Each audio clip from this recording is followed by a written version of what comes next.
in some controller class in our application. We have some button. Let's assume I'm not going to concern myself with making that button. Let's assume we have a button, and I want every time that button gets clicked to call the method button clicked. We can set the target to be self, and we can set the action to be this selector button clicked.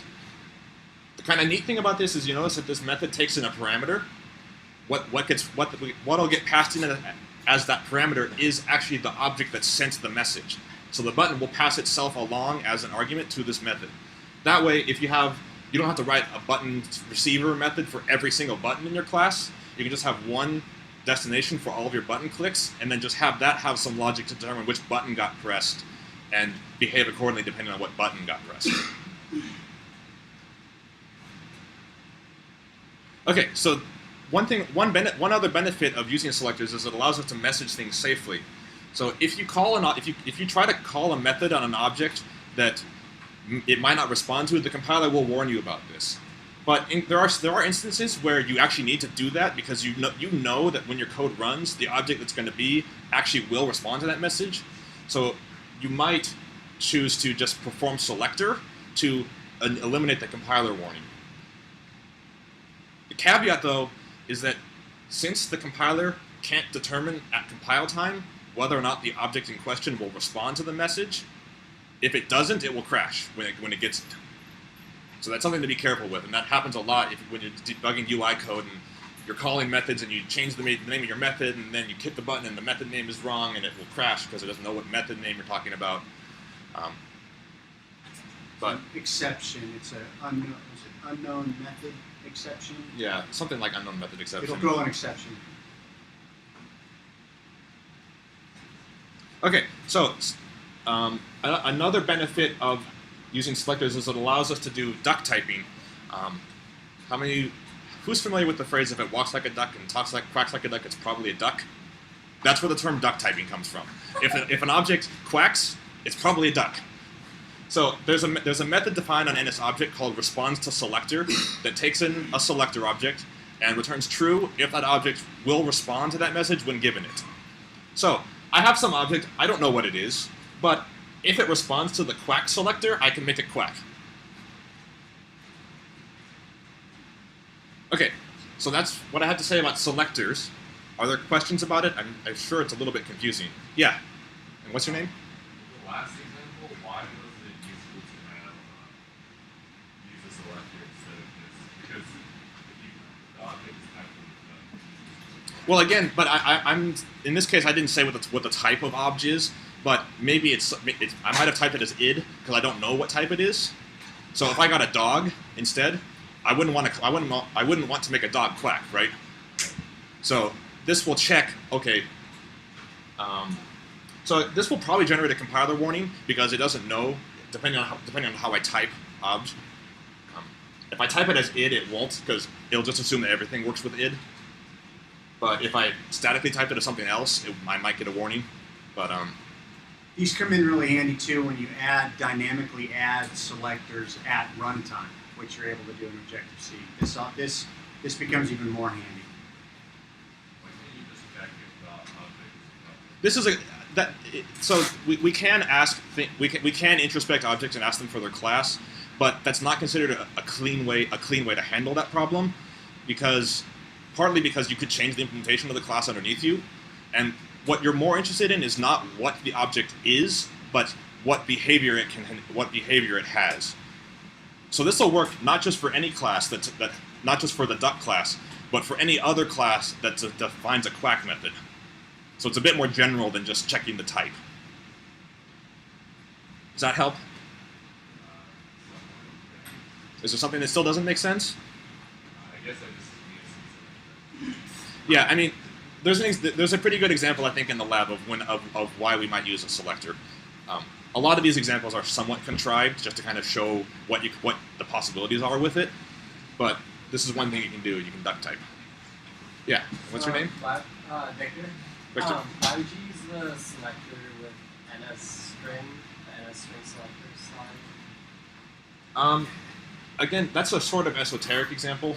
A lot of times that that'll be used for like if you're processing, if you've got a file that you say that you've saved out a whole bunch of method calls that you want to call in order, so like a batch file type, where you could actually just read these strings in and start calling objects with these selectors of that actual name. So it's one of those things that isn't used very often, but it just kind of it shows the dynamic nature of objects and selectors and methods that can be switched on the fly and be called on the fly. I think jailbreak developers also use it to try to disguise their private API calls. Right. But I think Apple's getting smarter and smarter about that, so it's getting harder and harder to fool them. Okay, so another new, I'm going to talk about properties, which is another cool feature that we have as of Objective-C 2, which came out just like 5 years ago or less. I think that might have come out with Tiger or Leopard. So here's an example class. We have our fraction class from last time, and again we have a numerator and a denominator. We have two methods to set it, which are pretty straightforward. We have two methods to get the numerator and denominator out. And so you probably write code like this a lot. So there should be a better way to do this, because it's pretty boilerplate, it's pretty boring, it's not very interesting. Why isn't there a better way to do this? And again, as of Objective-C 2.0, there is. In fact, you don't have to write those methods at all. The compiler will write them for you if you declare those instance variables as properties. And I'll show you the syntax of how to do that. So here we have the same class again. We have a numerator and denominator. Notice how much shorter it is. So we just say, I want these two integer instance variables to be properties. And then in the implementation of the class, we use the @synthesize directive, which tells the compiler, I'm not going to write implementations for these methods, you write them for me. And it will just write the obvious thing. So this will generate, in this case, two methods, numerator and denominator, which return the respective values, and two methods, set numerator and set denominator, which will set the respective values. Can anybody see a problem with this? Oh, okay, there it is. I thought I'd put a little thing in there. So we don't want the denominator getting set to 0, but the default one, we'll just set it regardless. The cool thing is we can actually provide one or both of these methods and not have to use the synthesize. So if we have some custom behavior we want these setters to do, we can just write the implementation in addition. And we can mix and match. So you can see here we didn't write the getter, but we wrote the setter. But we can also write them both if we want, which maybe makes you wonder why this is even useful. Because if you don't have to use synthesize, there's another compiler directive @dynamic that says, I haven't written one right now, but I promise by the time this runs, there will be one inserted. Which is cool because, again, it hooks into the ability of Objective-C for you to add and remove methods at runtime. So @dynamic indicates, I promise I will put one in here at some point. So that means that the compiler will not write one for you. It'll just wait until you have one. Yeah. And what's your name? There. And so right now, so you've written the getter and setter yourself. What does the property do? I'll talk about this in a little bit, but the idea is that the property is just marking these instance variables as special, as saying, I'm going to write these. I'm going to write setters and getters for these, which basically means publicly this exposes a setter and a getter in the header file. So it's as if I had written the declarations for these methods in the header. So writing in denominator earlier in the case of No. And there's something else neat about properties that I'm going to talk about. So the other neat thing about properties is that if an instance variable is set as a property, you can access it and set it using the dot syntax. So this is very much like what you've seen in Java, where you can access your variables using dot. So again, and I believe the compiler will actually just expand these into the corresponding method calls. So, for example, if we have a fraction.numerator and we're just getting out the value, it'll turn it into the method call a fraction space numerator. If we're doing an assignment to a property, it'll turn that into the setter.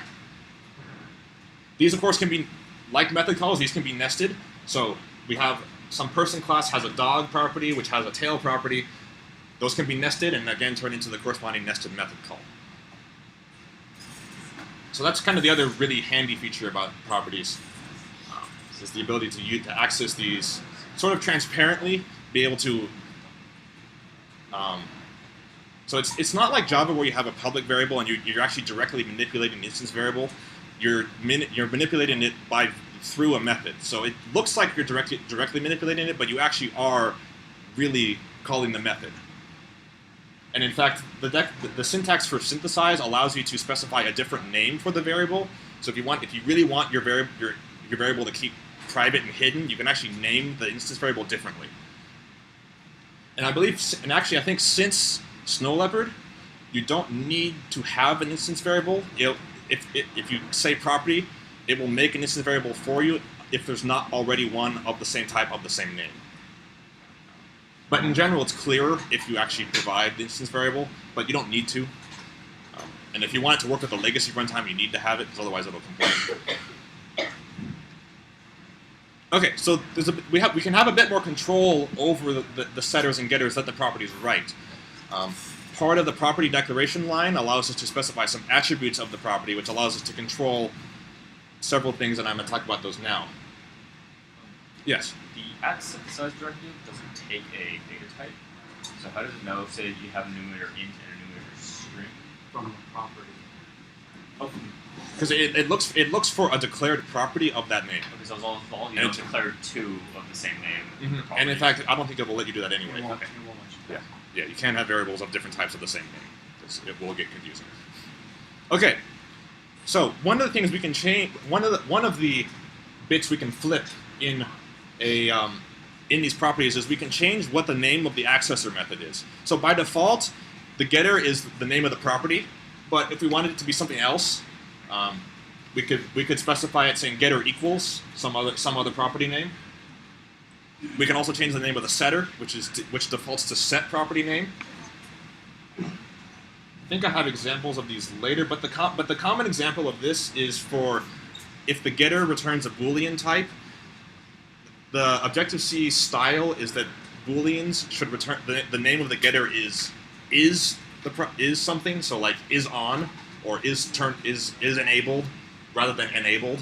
So it's common. You'll see it's common in the source code to change the getter to is property name, for example. Generally, you don't want to mess with these because the default names are what's more clear to people, because that's what's kind of canonical and it's the right style. But if there's a really motivating reason to change the names, this allows you to do that. Okay, so you can also change the writability of the property. So by default, you can read and write the property. That means you can set it and get it. But you can also specify it as being read-only, that you can read it, but you can't write it. So it will not generate a setter in that case. It will just generate the getter for you. Okay, and we can also control the behavior of the setter. And this deals a little bit with memory management, which I'm going to sort of skim over until next time. And we'll come back to this next time. But the default behavior is just to assign the value. So this just has a literal C assignment. Property equals the assigned value. That's the default. You can also specify retain, which will invoke the method retain on the object. I'm going to skip that entirely and talk about that next time. But it has to do with memory management. And you can also specify to assign a copy of the object, which for primitive